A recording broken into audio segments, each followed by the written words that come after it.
Querido hermano, hoy día estamos llegando al término, al final de nuestra serie de sermones que nos acompañó durante todo el mes de noviembre, que titulamos Con la mente en el cielo y los pies en la tierra. Cómo vivir una vida que, pasando y atravesando desiertos, pueda hacernos sensibles en cada situación al mover de Dios en nuestra vida. Cómo atravesar los desiertos de esta vida, ¿cierto? Los pies en la tierra, pero conscientes de cómo Dios se mueve en nuestra vida, poniendo nuestra mente en los cielos. Y la razón por detrás de esta serie es precisamente ello, que seamos conscientes de que a pesar de que usted o que yo en algún momento hayamos dejado de percibir la mano de Dios obrando en nosotros, ello no es prueba de que Dios no esté de hecho obrando, conduciendo y encaminando nuestras historias hacia el cumplimiento de sus propósitos. Tomamos como ejemplo la historia del rey David, un hombre sumamente y tremendamente parecido a nosotros. Un hombre que, junto con la Biblia, destacar sus grandes virtudes y también señalar sus hechos heroicos y portentosos, también es muy honesta con declararnos cuáles son sus pecados, cuáles son sus falencias, cuáles son sus debilidades. Y a pesar de ellas, mostrarnos cómo Dios amó a este hombre. Ello de alguna manera consuela mi corazón delante de cómo yo me percibo a mí mismo, ¿cierto? Y la profundidad y la maldad de mi corazón. Me consuela el hecho de saber que Dios no busca personas perfectas. Dios busca, de hecho, a los pecadores para que mediante el Espíritu Santo podamos ser perfeccionados. Así que quiero volver a repetir algo que tal vez no ha quedado tan claro y que yo he querido enfatizar. Y lo voy a repetir por última vez también en este sermón. Si miramos a la vida de David, emerge un gran concepto. Y este concepto es que los seres humanos, las personas, los hombres, las mujeres, difícilmente se pierden, se extravían y se desconectan de Dios mientras viven tiempos de desierto, tiempos de adversidad y tiempos de dificultades en la vida. Usualmente las personas se pierden, se desconectan y se alejan de Dios cuando están viviendo los tiempos del palacio, tiempos de gran bonanza, tiempos en que todo en la vida marcha bien. Es muy importante que nosotros recordemos esto en la óptica de lo que nos muestra la historia del rey David. Los hombres y las mujeres no se pierden en los tiempos de desierto, se pierden en los tiempos de palacio. Y me gustaría, ya que estamos llegando al final de esta serie, mostrarle esta verdad en la historia de David. Hasta la semana pasada habíamos quedado en cómo él, de una aldea periférica muy pequeña como Belén, siendo pastor de un pequeño puñado de ovejas, se encamina hacia lo extraordinario a través de su valentía al enfrentar al gigante Goliat, llevándolo ello a vivir al palacio, ¿cierto? Vemos que él va desde su casa con su padre, ¿cierto? Desde el desierto al palacio.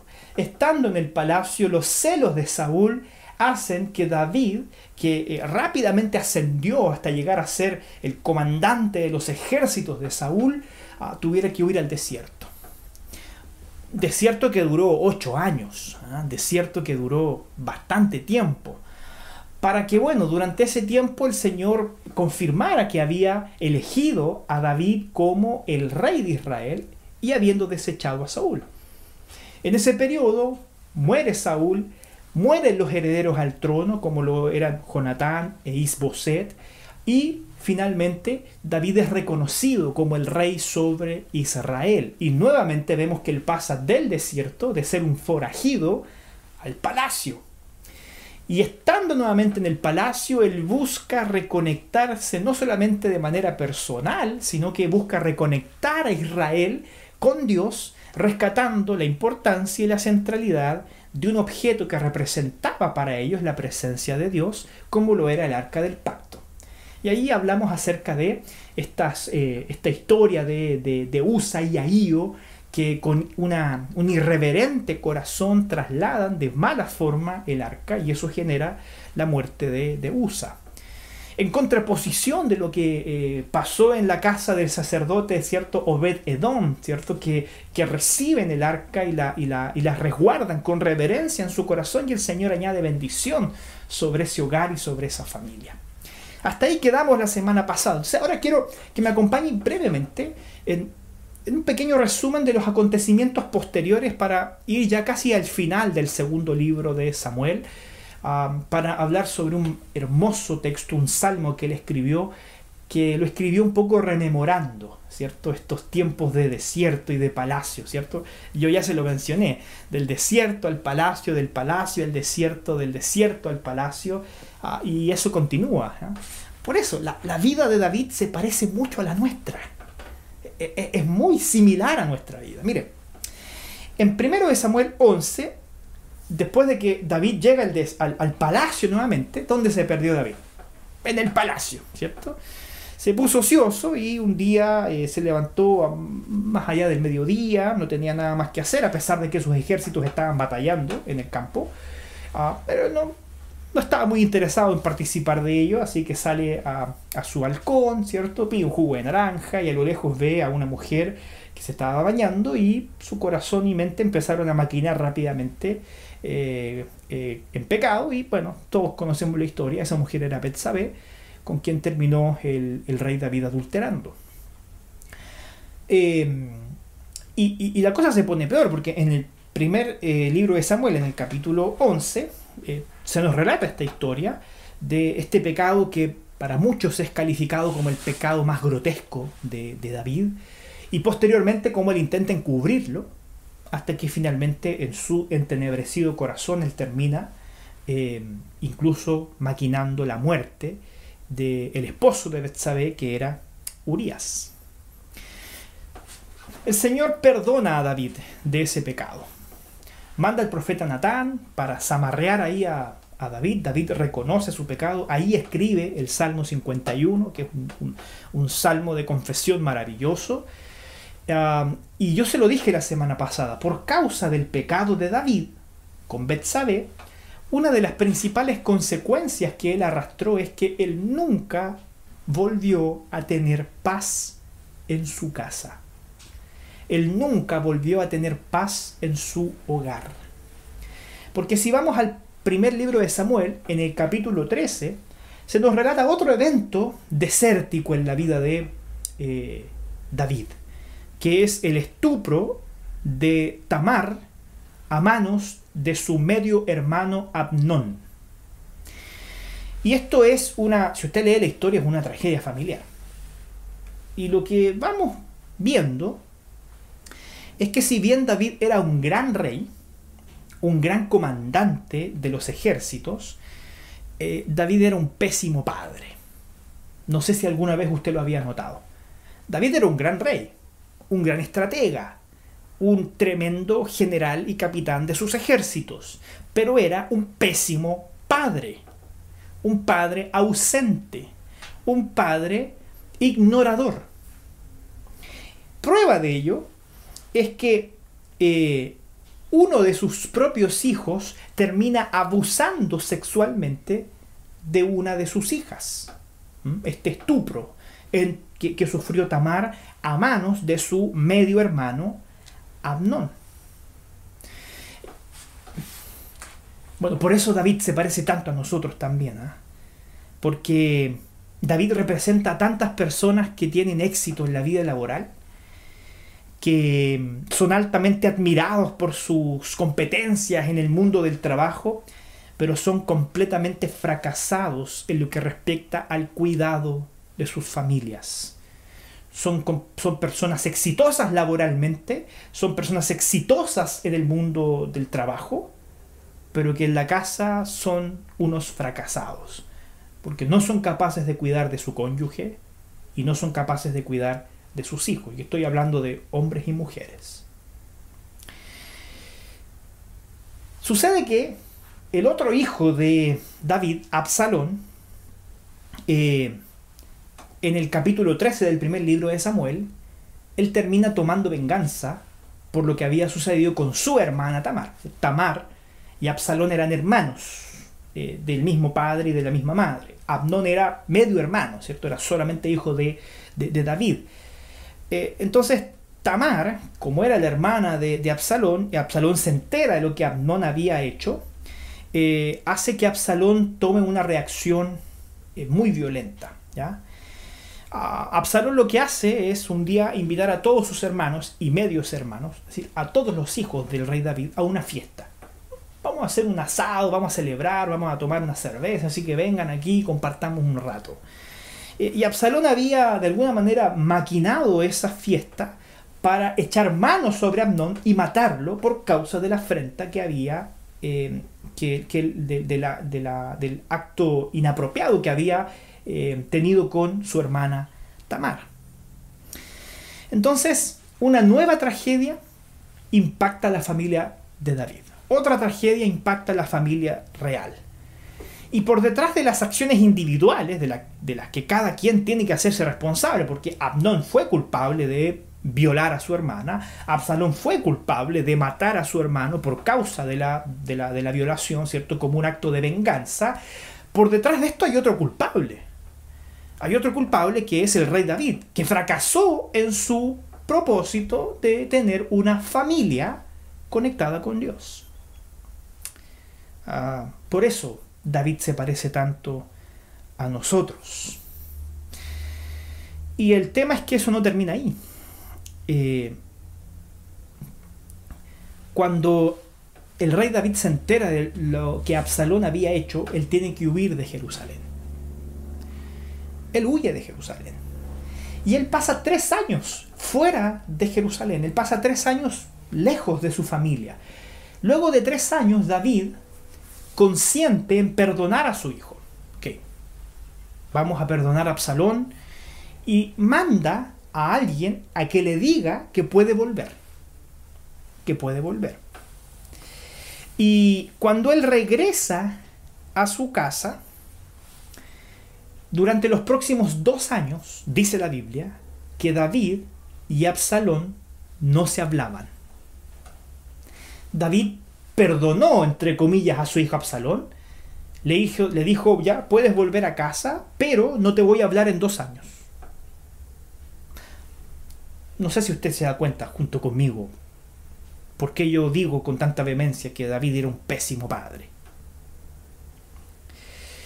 Bueno, eso que David hizo, no dirigirle la palabra a su hijo en 2 años, a pesar de que lo había mandado a llamar, hizo que Absalón comenzara a acumular una gran cantidad de rencor en su corazón hacia su propio padre, al punto de que Absalón conspiró en contra de David para quedarse con su trono.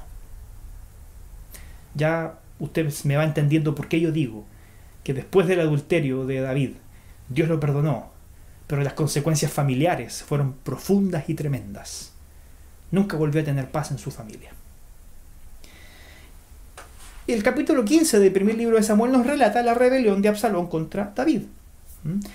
Absalón consigue que el rey David deje su trono y huya al desierto. Entonces, una vez más, vemos a David saliendo del palacio para huir al desierto. Tiempos de palacio, David se perdió. David vuelve al desierto. Va al desierto, pero esta vez ya no perseguido por Saúl, ahora perseguido por su propio hijo. Ya, después usted puede leer el resto de la historia, yo quiero resumirla solamente, pero finalmente Absalón termina muriendo a manos del general de los ejércitos de David, que era Joab. Y de hecho, David nunca le dijo a Joab que lo matara.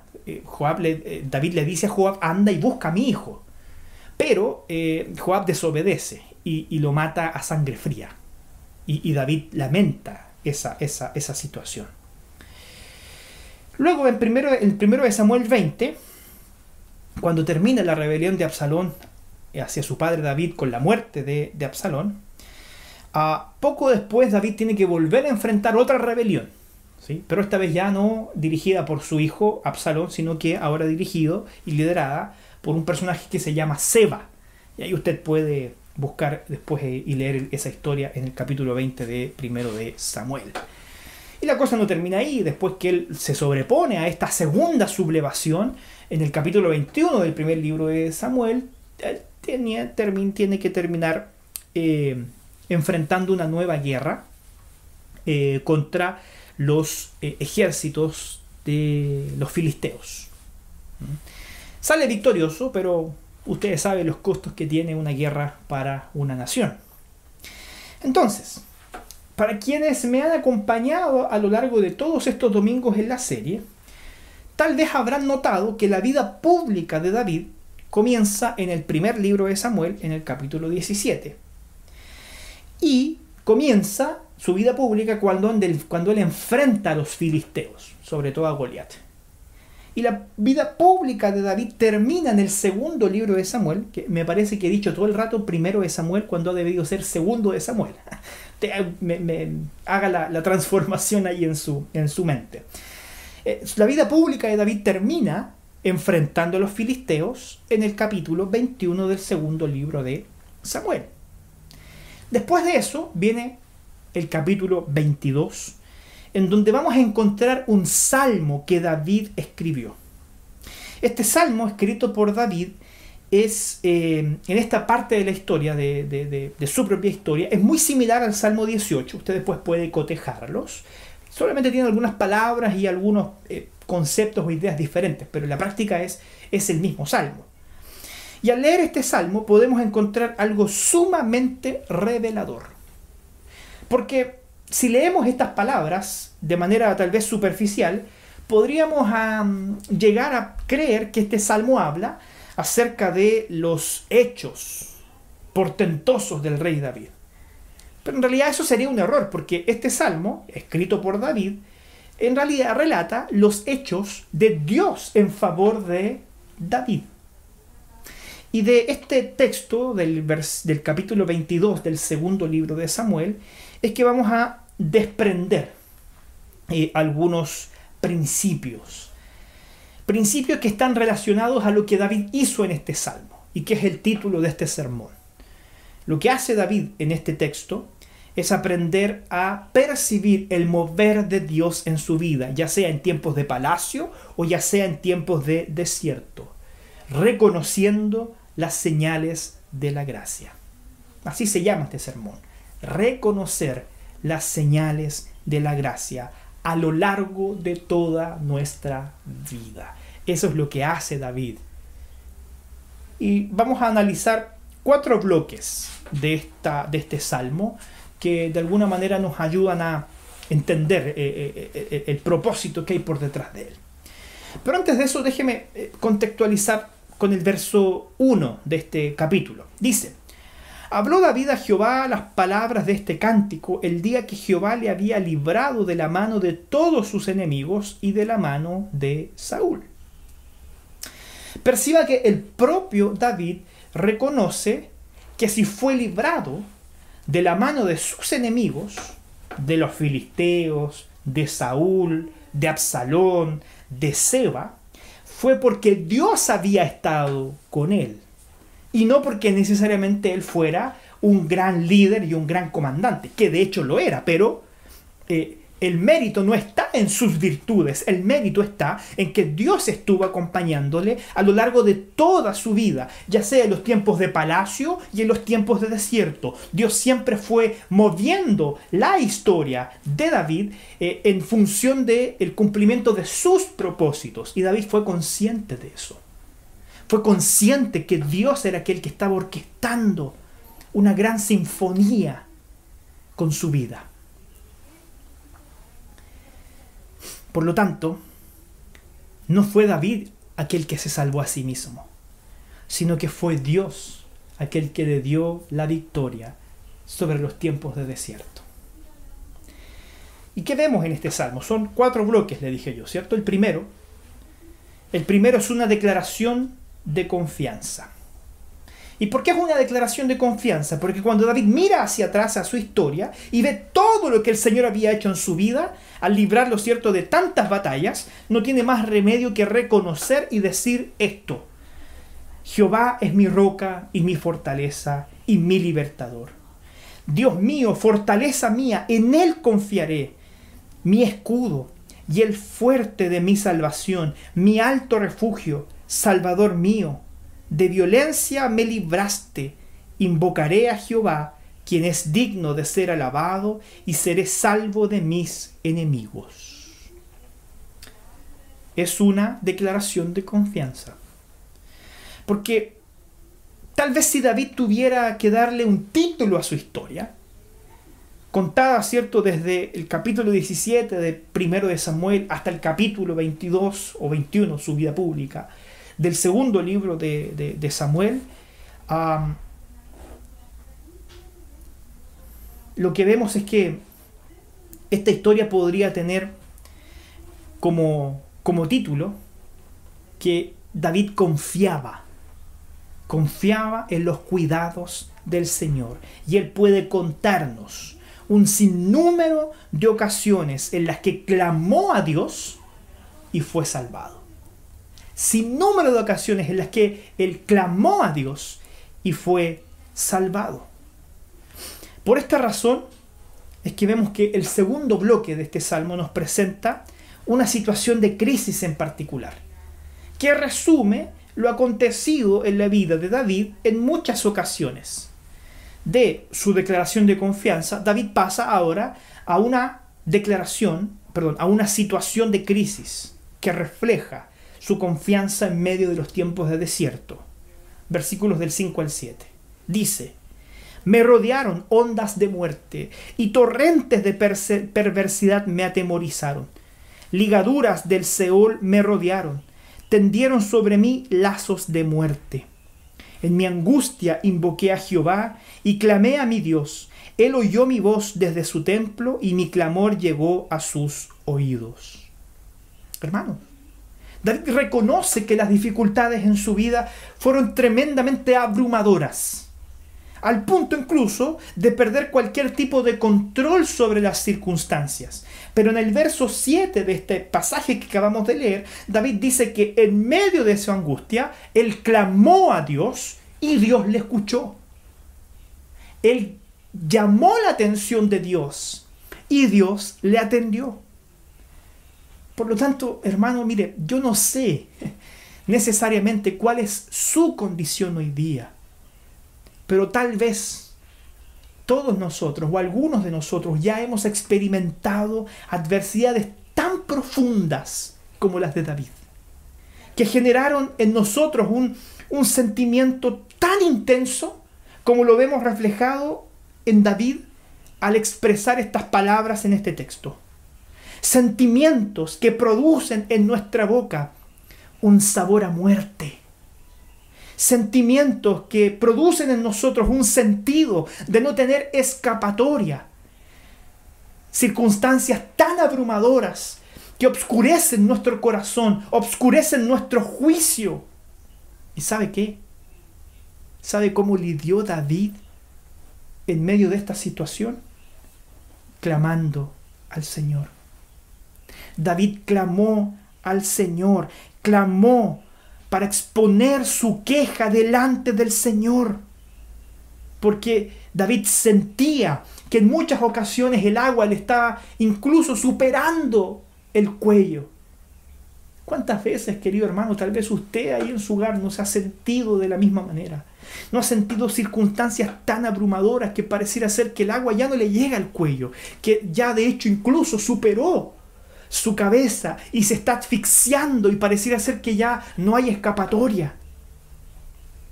¿Cuántas veces no hemos sentido ese sabor al dolor y a la muerte en nuestra boca? ¿Sabe lo que aprendemos de David? Aprendemos de que no es irreverente clamar y gritar al Señor de lo profundo de nuestro corazón para decir: Señor, ¿hasta cuándo? ¿Hasta cuándo? El propio Salmo 13 lo hace más de una vez. De hecho, lo hace 4 veces. Señor, ¿hasta cuándo? Pero ¿sabe la hermosa noticia? Que la respuesta del Señor llegó. En la historia de David vemos que la respuesta del Señor llegó. Dios respondió. Miren lo que dice los versos 17 al 20. Envió desde lo alto y me tomó. Me sacó de las muchas aguas. Me libró de poderoso enemigo y de los que me aborrecían, aunque eran más fuertes que yo. Me asaltaron en el día de mi quebranto, mas Jehová fue mi apoyo y me sacó a lugar espacioso. Me libró porque se agradó de mí. Qué fantástico.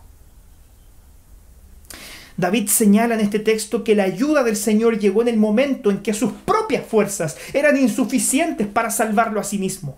En aquel momento en que él estaba perdido, en que estaba ya acabado, porque ninguna circunstancia, entendía él, podía ayudarlo a salir de lo que estaba viviendo. Cuando él estaba en lo profundo de las aguas, ya habiéndose dado incluso por vencido, una mano descendía hasta lo profundo de ese pozo para sacarlo de ahí, para rescatar a David. Usted está delante de algo que siente que es más grande que usted y que sus propias fuerzas. Usted está enfrentando tal vez alguna situación que le parece abrumadora y que le parece que no tiene solución porque está más allá de lo que usted puede hacer. Está delante de algún problema que es más grande que su propia capacidad de resolución. David sabe lo que es eso. David lo sabe. Y mirando hacia atrás, David está reconociendo que fue Dios quien vino en su ayuda para rescatarlo. ¿Y sabe por qué Dios libró a David en tantos momentos de adversidad? Porque Dios decidió amar a David. David fue librado de muchos momentos de desierto por la sencilla razón de que Dios había decidido amar a David. Dios se agradó de él. ¿Y sabe lo que Dios siente por usted, querido hermano? Lo mismo que sentía por David. Amor. Amor. Dios te ama. A pesar de que no sientas hoy día su amor. A pesar de que las circunstancias tal vez te abrumen y no veas escapatoria, ni veas la mano de Dios en favor tuyo. Dios te dice hoy día, yo te amo. Yo te amo y quiero lo mejor para ti. Yo te amo y quiero que tengas una vida bendecida, que tengas una vida próspera. Y tal vez es justo que en este momento usted esté en su cabeza preguntándose, ¿cómo es eso, pastor, de que Dios me ama? ¿Qué cuento de hadas usted me está contando? Mire lo que estoy pasando. Mire la enfermedad que estoy atravesando. ¿Cómo usted me dice que Dios me ama? Mire cómo estoy.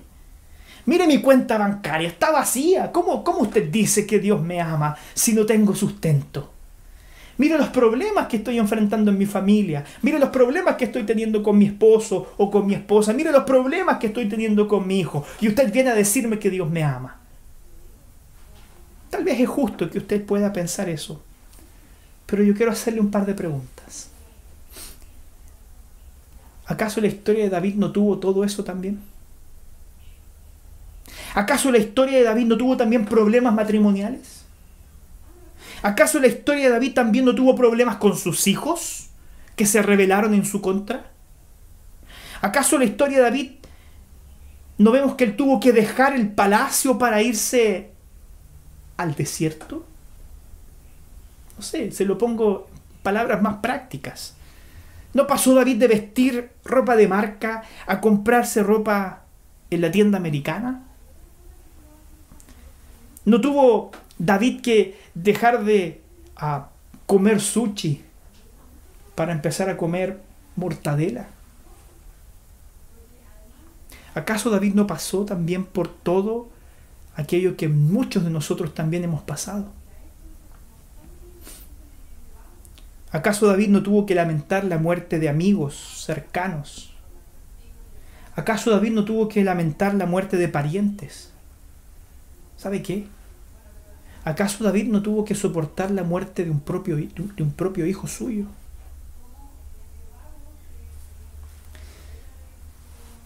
David, que vivió todo eso, es capaz de declarar que Dios lo amaba. David, que tiene una historia mucho más parecida a la suya de lo que usted parece, ¿cierto? Es redundante, pero que usted parecía creer. Es un hombre que fue capaz de declarar que Dios lo amaba, porque él experimentó el apoyo de Dios como respuesta a su clamor. Y este es el momento, hermano amado. Este es el momento para ejercitar la confianza en Dios. Este es el momento para ejercitar la confianza en Dios.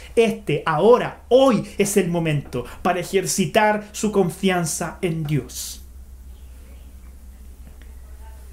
El último bloque de este hermoso salmo ha generado muchas controversias. Incluso ha llevado a algunos a pensar de que no fue David el que lo escribió. ¿Por qué? Mira lo que dice el verso 21 al 25. Jehová me ha premiado conforme a mi justicia, conforme a la limpieza de mis manos me ha recompensado. Porque yo he guardado los caminos de Jehová y no me aparté impíamente de mi Dios. Pues todos sus decretos estuvieron delante de mí y no me he apartado de sus estatutos. Fui recto para con él y me he guardado de mi maldad. Por lo cual me ha recompensado Jehová conforme a mi justicia, conforme a la limpieza de mis manos delante de su vista.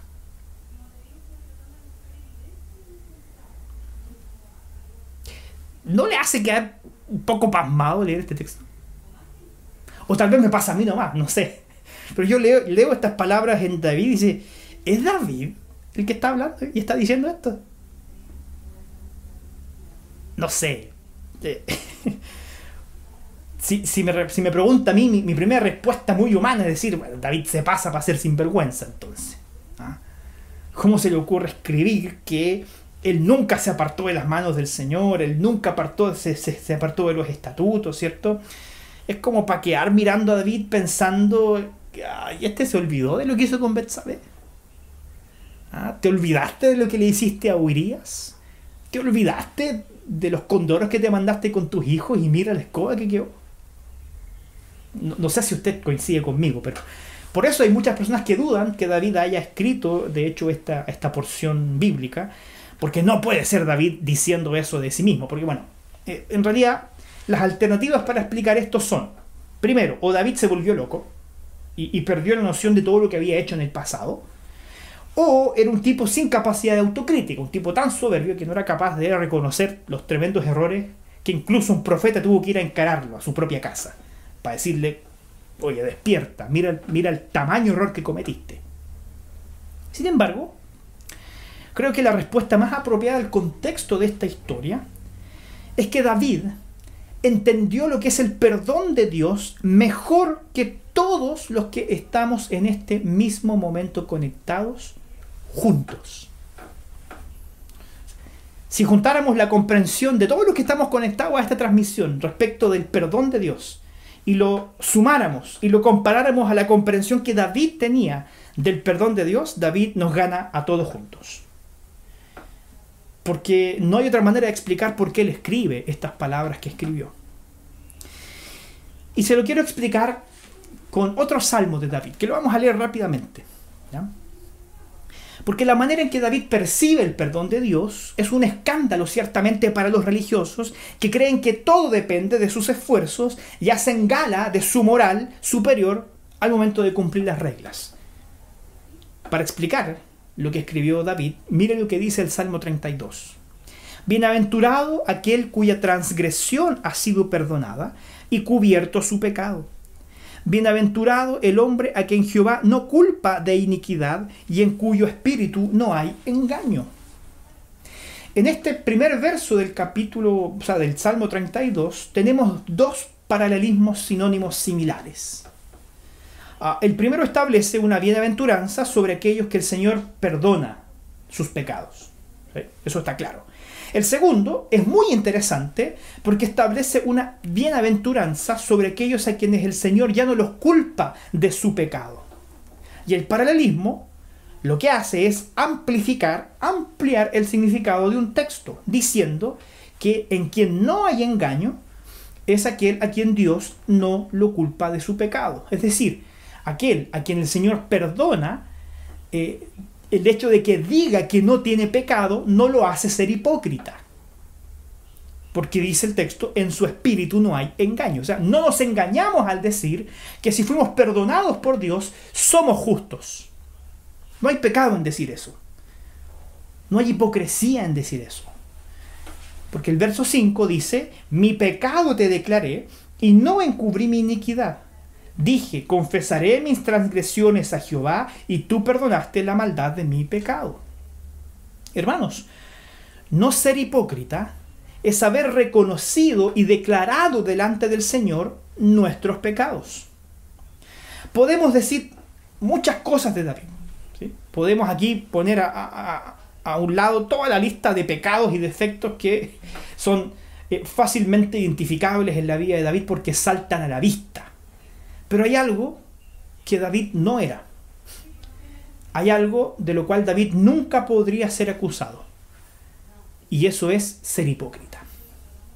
David no era hipócrita, porque cuando David era confrontado con su pecado, él reconocía sus errores y decía, pequé, y el culpable soy yo. A mí nadie me obligó a pecar, yo lo hice y asumo la responsabilidad. Eso fue lo que hizo cuando Natán fue a su casa y le dijo, tú eres ese hombre que va teniendo 1000 ovejas a robarle la oveja del que tiene solo una. Tú eres ese hombre. Y David rompe en llanto, escribe el Salmo 51 declarando que sus huesos estaban podridos por dentro por causa del dolor que le producía el haber fallado al Señor.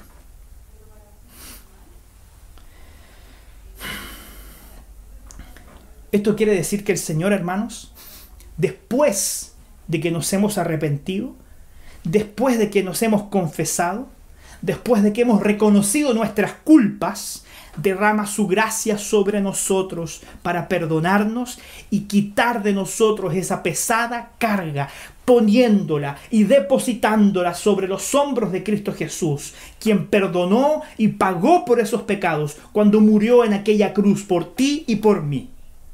De esa forma el Señor derrama su gracia sobre nosotros. Y el verso 6, y con esto quiero ir ya terminando, dice, por esto orará a ti todo santo en el tiempo en que pueda ser hallado. Ciertamente, en la inundación de muchas aguas no llegarán estas a él. ¿Sabe quiénes son los santos mencionados en este texto? Los santos no son aquellos que no pecan. Los santos no son aquellos que se apartaron del mal y nunca volvieron a cometer ningún error. No. Los santos, a los cuales el Señor no culpa iniquidad y en cuyo espíritu no hay engaño, son aquellos que confesaron sus pecados al Señor y el Señor los perdonó. La razón es muy simple. Nosotros no somos quienes agradamos a Dios con nuestras acciones. Es Dios quien se agrada de nosotros porque decidió hacerlo, porque decidió amarnos, porque decidió establecer una relación de pacto con nosotros. Una relación de gracia contigo y conmigo. David se consideraba una persona irreprensible, no por razón de no tener pecados o nunca haberse equivocado. David se considera irreprensible porque sabe que Dios lo perdonó. Por lo tanto, una espiritualidad genuina no tiene nada que ver con lo que nosotros hacemos por Dios. La genuina espiritualidad se trata principalmente de aquello que Dios, por gracia, hizo por nosotros en aquella cruz, mediante el sacrificio de Cristo Jesús. David amaba a Dios porque reconocía cuán pecador e indigno era y que a pesar de no merecerlo, Dios lo había perdonado y lo había amado. Moralmente hablando, David no es mejor que usted.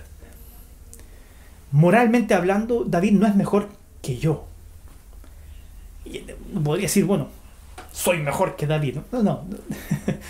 Moralmente hablando, David no era superior, y no sé si inferior a nosotros. Yo creo que hacer esas comparaciones es ridículo. Es ridículo hacer esas comparaciones. Lo que vemos en David es que era un hombre que caminaba cada día tremendamente consciente de la gracia de Dios y de su amor hacia Él. Y es eso con lo que yo quiero que usted se quede hoy día.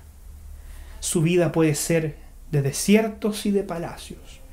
Puede perderse y encontrarse con el Señor, pero en cada momento de su vida Dios se está moviendo en favor suyo. ¿Sabe por qué? Porque Dios te ama. Dios decidió amarte y derramar su gracia sobre ti y perdonar tus pecados a través de Cristo Jesús. Y Él va a perseverar contigo hasta el fin. Dios va a perseverar contigo y te amará hasta el fin. Nunca te soltará de su mano.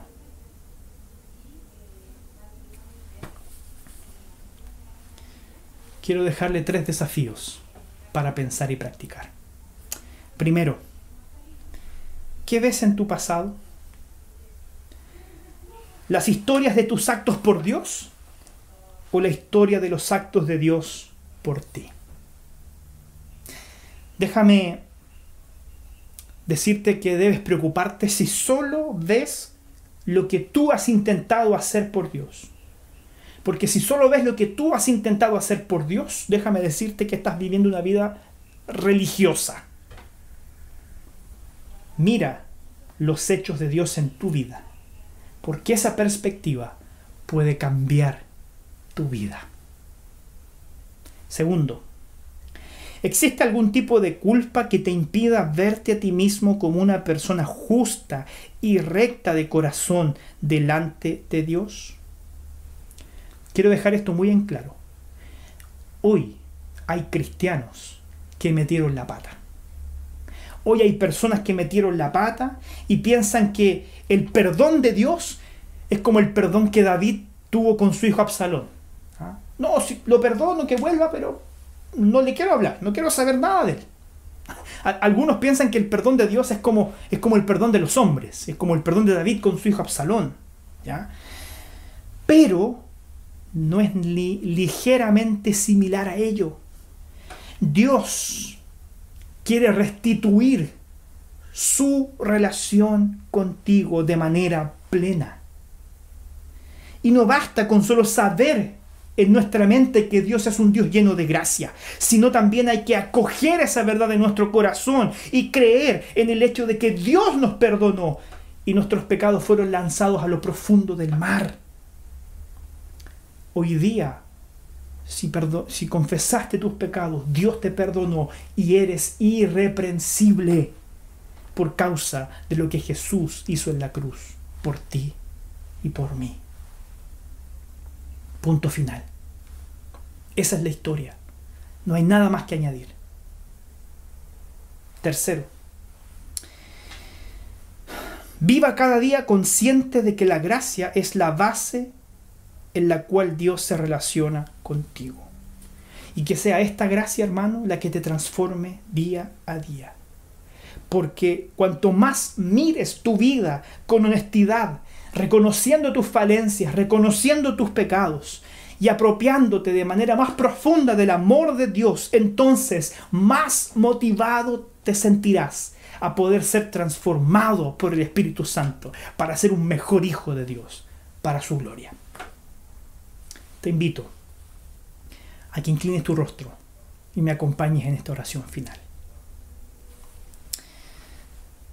Oh Señor, quiero pedirte que exista en nosotros la misma conciencia que hubo en tu siervo David, reconociendo primero que tú eres aquel que ha cuidado de nosotros, que escucha nuestro clamor, que nos atiende a pesar de nuestras imperfecciones, de nuestros errores, de nuestros pecados. Oh Señor, tú nos sorprendes con tu amor, con tu perdón y derramas tu gracia sobre nosotros de manera infinita. Enséñanos a vivir, Padre, de manera profunda y reverente hacia ti, delante de tan gran amor y gracia que nos fueron ofrecidas a través de la persona maravillosa de Cristo Jesús. Señor, ilumina en esta tarde nuestras mentes y corazones, para que todos experimentemos tu perdón de manera plena y profunda y podamos sentir la libertad de tu amor alcanzándonos. Te lo pedimos, Señor, en el nombre de Jesús.